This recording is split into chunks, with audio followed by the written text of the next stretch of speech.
I yield back to Mr. Goodman, would you yield? I'll yield to the chairman. Yeah, thank you, gentlemen, for yielding. Sheriff, on day one, President Biden terminated the national emergency declaration on the southwest border.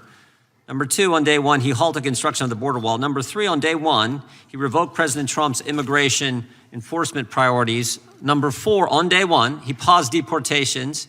And number five, he moved to terminate the asylum cooperative agreements with Northern Triangle countries. And number six, he suspended enrollments in the Remain in Mexico program.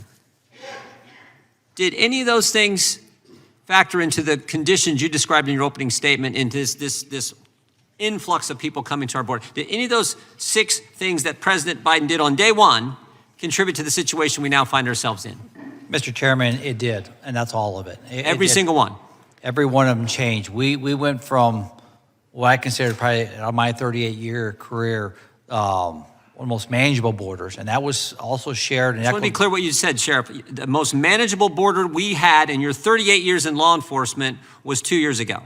Yes, it was. Okay. And then on day one, President Biden terminates the national emergency declaration on the southwest border, and that's contributed to the problem we now have, right?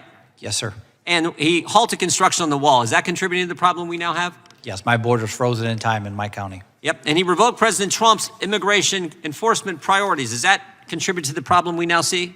It has. Including the fentanyl getting to communities and harming people like Mr. Dunn's son? Yes. Not harming, taking his life. He paused deportations. Is that hurting? This is what Mr. Roy was just talking about. It's all a collective message that the border is open. Terminated the asylum cooperative agreements and suspended enrollments in the Remain in Mexico program. That's contributing to the situation we now have. Yes.